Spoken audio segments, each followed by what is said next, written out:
very little actually to protect this.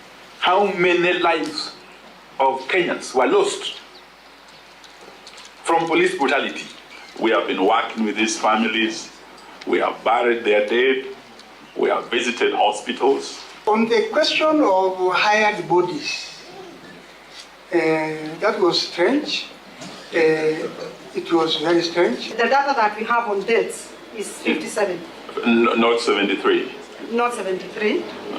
And this is how they are classified. Isumu 33, Nakuru 2, Slowly. Nairobi 20. When we want forensic analysis of the weapon that was used, then we sometimes encounter bottlenecks because this laboratory is under the control of the DCI. The DCI, to me, and I want you legislators, is part of the NPS. He is under the command of the IG. About 60 files in courts. We've moved that number to 170. We have over 380 files lying at the DPP, and in total we've forwarded over 500 files. If the authority can be offered or issued with this prosecutorial power, the authority will be able to fast track its investigations. I do not agree with giving you prosecutorial powers. There must be separation of powers. That's why we wanted the police to investigate, the DPP to prosecute. We have also noticed as Kenyans that there is the raiding and sometimes kidnapping of certain high-profile individuals in broad daylight. We talk about extrajudicial killings, and there is also murder. So we want a clarity in that, and that can only be found in law. And then on abductions, we want a clear reference between abduction and enforced. Now into health matters, where the two houses of parliament are inching closer to approving the 4 health bills with minimal interventions from parliamentarians. Members from the minority side of the National Assembly complained over the dropping of amendments to one of the bills that had been proposed from the public participation sessions. The Azimio One Kenya members of parliament expressed their frustrations, leading the session Chair David Ocheng ruled that they could move the amendments by themselves. Once considered, the bills should head to the third reading, which is a formality before they can be taken to the next house for concurrence. Part of the implication of the Social Health Insurance Fund is the phase out of the current NHIF. All NHIF funds, liabilities and assets will shift to a new social health authority. This means that NHIF will cease offering services with current enhanced benefits schemes and packages under NHIF, shifting to the new authority until the expiry of the current contracts. Chair, when we looked at the amendment in substance, they are different from the committee amendments that were recommended and in the committee report. If then the chair or anybody else brings in a different amendment, would that have been, would you say that that is the legislation which was taken for public participation? Is it the legislation which the committee has agreed with? There is nothing in our standing orders, or indeed as Honorable TJ Kajwang wants to make us believe in the Constitution, that says committee report amendments must be carried by the committee. Any member of this House can read that report, pick an amendment, and propose it during committee of the whole. If a committee has actually passed a report, Chair, it is unprocedural for then the chair to sit unilaterally and change and amend the reports of a committee. We are making the work of the committees useless. Now, still on healthcare matters, senators from across the political divide are opposed to the National Executive's proposal to establish an advisory committee at the national level to manage primary healthcare. Debating the primary healthcare bill at the Turkana County Assembly, senators said the proposed primary healthcare advisory committee will create bottlenecks that will hamper service delivery by community health promoters.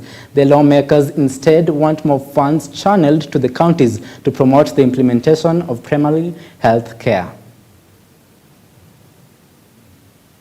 For someone like me who comes from a rural setup, this is going to be a huge initiative, because look at the number of young people we are bringing into employment by hiring them as community health promoters.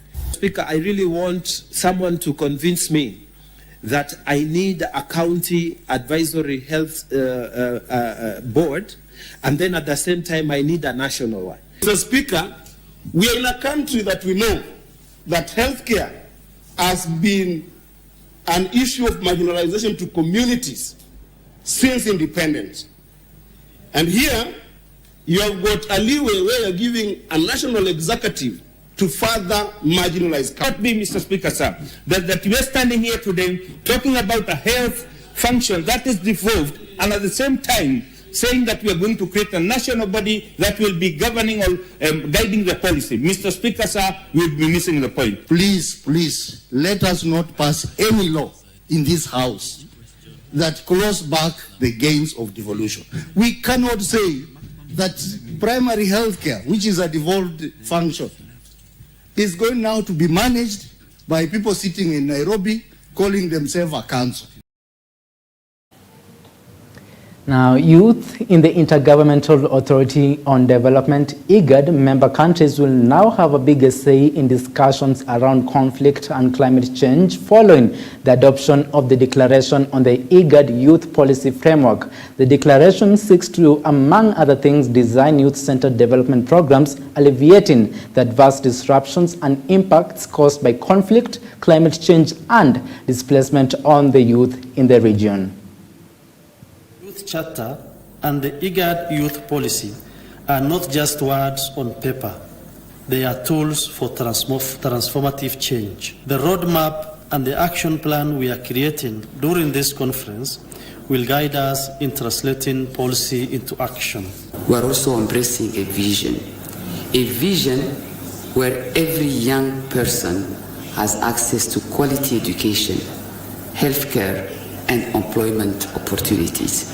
It underscores the importance of gender equality, social inclusion, and protection of the youth rights.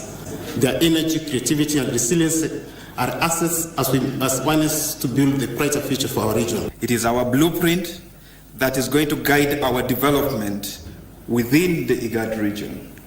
And we are not going to let our member states to take it for granted. Now, the National Assembly has halted the implementation of the education reforms recommended by the Presidential Working Party group until the necessary laws are passed through Parliament in line with the Constitution. This is following a statement raised by Emuhaya Member of Parliament Omboko Milemba, seeking direction on the ongoing implementation of education reforms which touch on the Constitution and several statutes without the changes being passed in the Legislative House. And Bokoi, Member of Parliament Samuel Chepkonga, termed the implementation of the Presidential Working Party group without considering passing the recommendation into law by either National Assembly or the Senate under Article 95 of the Constitution, a contravention of the law. And nobody, and I repeat, nobody, no minister of government can purport to make law or do things that appear to be interpreted that they have made law, because they have no capacity to make any. The process of lawmaking is a reserve of Parliament under Article 109 of the Constitution. As it stands, there's a crisis in the education system with education organs and players existing before the 2010 Constitution intending to seize power within the education sector given this problem. That there is no person who can make any law or who can pronounce himself on anything that has a force of law, except this House, Mr. Speaker. That not only is it a policy document that has not crystallized into law under Article 95, but they have purported to appoint an implementation committee which is implementing it already. But if they want a parliamentary initiative to change any bit of the Constitution or anything that touches on the Constitution, then it must begin from this House. Honorable Speaker, anything touching or even on statutes. Now, public participation on Maisha Number began yesterday across the country. The Principal Secretary for the State Department of Immigration and Citizen Services, Ambassador Julius Bitok, who was speaking in a public participation forum in Kayole, Nairobi, said the exercise going on around the country under the supervision of national government administrative officers is aimed at getting the views of the public on the program. The reason why we are here this afternoon is because we have had a very long day of engaging the public on the proposed Maisha Number, Maisha Card, Digital ID, and National Population Database. So I am happy to report that we had a very good reception from the members of the public who have accepted to support the government in the rollout of Maisha Number. So I'm happy to report that there are similar meetings around the country. We have meetings in every county, every sub-county. So we have about 500 meetings around the country on public participation on Maisha Number. We believe that we have a product that is going to help the country, that is going to be a secure document. It's going to be a document that will help our people enjoy services in a more convenient way. After kusoma na kuangalia what the government need to do, mimi nasema tuiunge mkono, because sitakuwa nikibeba document 5. Ni document moja peke yake yenye ina sort kila kitu. Na ile kitu muhimu ni tumeona serikali imeita watu isikize maoni yao. Na ile kitu naweza shukuru bwana PS ni wewe mwenyewe kuja. Wewe mwenyewe kuja usikize maoni ya wananchi, na it is time tuende the digital way. Kwa wallet yangu mimi niko na driver's license iko pale, iko na ID pale.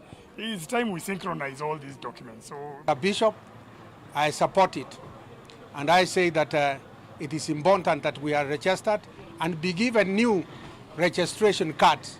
We are tired of carrying cards in our pockets. The 27 ward representatives from the Kenya Kwanza wing have started yet another plan to unseat the governor of Meru, Kawira Mwangaza.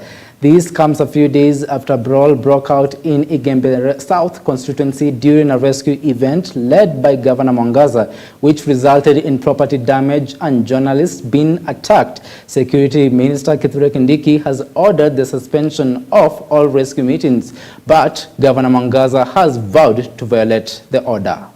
We are really dissatisfied and disappointed in what has been happening.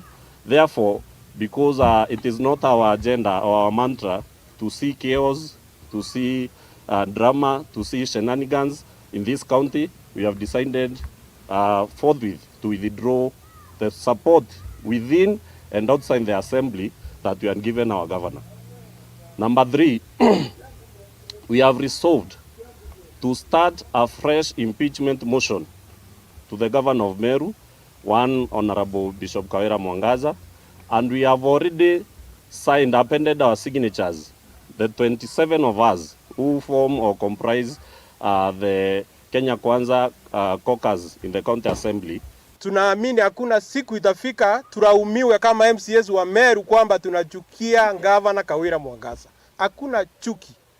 Governor Kawira Mwangaza mwenyewe ndiye ametangaza kwa matendo yake na kwa ile matamshi yake kwamba hii kiti ya governor ni kubwa sana. Program inaitwa Okolea.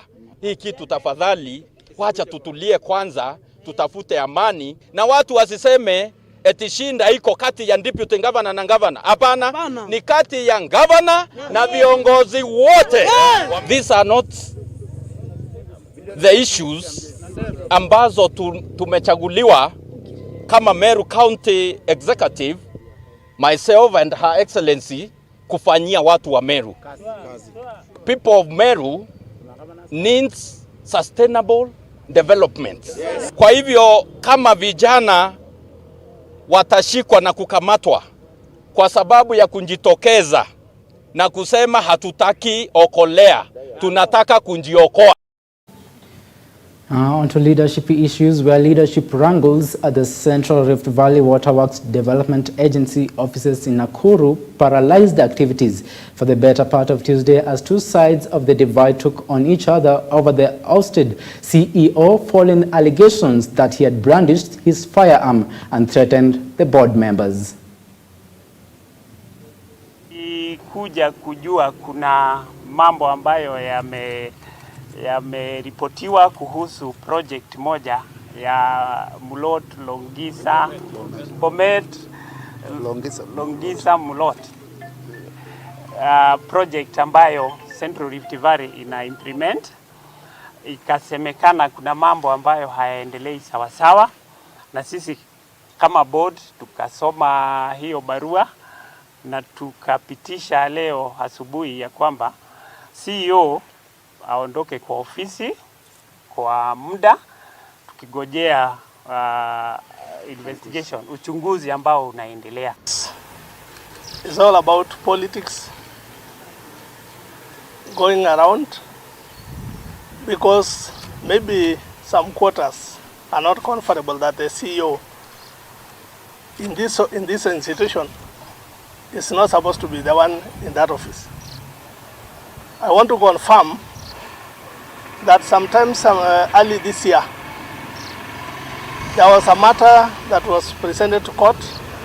The court has determined, and some efforts and the same forces have been trying to force me get out of office.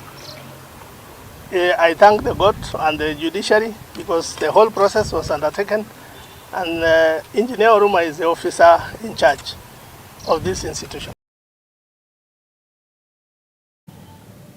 President William Ruto has called for comprehensive overhaul of wildlife sector policies and legal frameworks to address emerging challenges and enhance conservation. Now represented by Prime Cabinet Secretary Musalia Mudavadi, President Ruto highlighted the need for these changes to better serve the wildlife sector and its critical role in Kenya's economic development.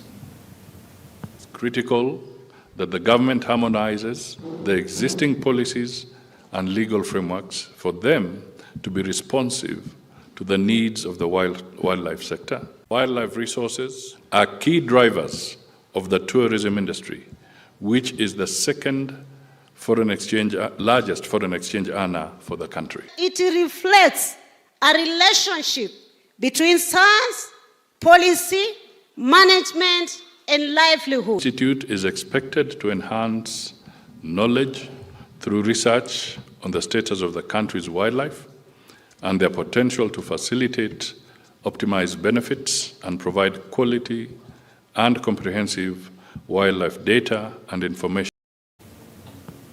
The government continues to issue warnings regarding the El Nino rain, which is expected to rain from any time. At the same time, more than 200,000 people along Nairobi's rivers may be displaced by the rain. This, according to a report by the Nairobi County Emergency Department.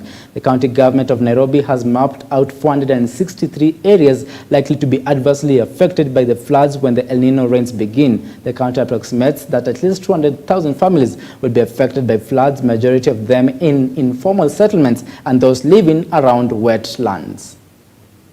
You are aware that His Excellency the Governor launched the Marshall Plan a week or so ago, and central to that Marshall Plan was the deployment of the 3,000 strong, what you're calling the Green Army, that is at the forefront of cleaning our drainage system and managing the garbage collection. That, I think, in a way is central to ensuring that we have free flow of stormwater as and when it happens. We need to talk about how to now practically invest water for the region and for the counties. And of course, thereafter also deal with matters drought, which have been really appearing in our regions very frequently. We stand a better chance of lifting ASAL communities from the morass of deprivation and ever-seeming exclusion, and we can take them to thriving havens that they ought to be. We are moving, because of climate change, from 3 years of no water at all to what looks like being 3 years of excess water. And we're already looking at how we prepare and respond to the potential disaster. I decided 2 weeks ago, when that was announced, to form a rapid response disaster team ya kurespond kwenye hii mambo ya El Nino. Tumewekwa kwenye ground kufungua mitaro zote, kupanua zingine, kunatoka mahali kulikuwa culvert ndogo tunaweka zingine kubwa, kuhakikisha kwamba mahali mitaro haijatokea kuelekea mtoni tumepeleka mpaka mtoni. Ndio maji ikianguka inaenda. Barabara zote nimeamrisha waziri wetu wa barabara pamoja na chief officer. Barabara zote kutoka last week tunafanya kazi ya kuchimba mitaro kando ya barabara zote. Ndio maji ikikuja ile barabara tumetengeneza juzi hizi za mara isiwe tena yote.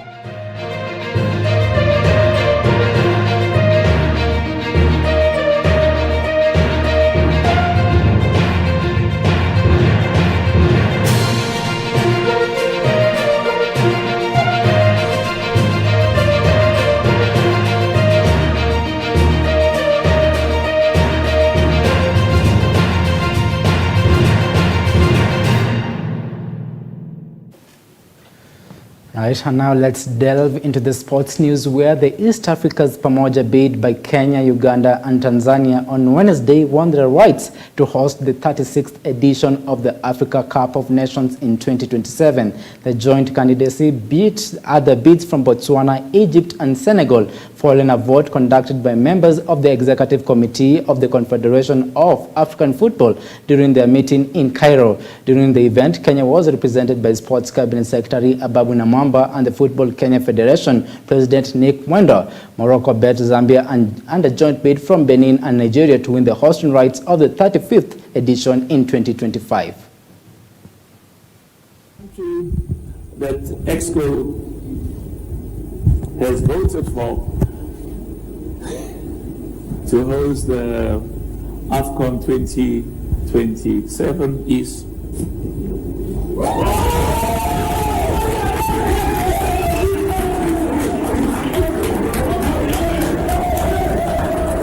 all the infrastructure, the cooperation, and we will be sending teams on an ongoing basis to form an evaluation of the progress that's been made. But because the key is we are absolutely determined to maintain the highest possible standards for African football. Indeed, that is good news for the East African nations. And now all eyes are set into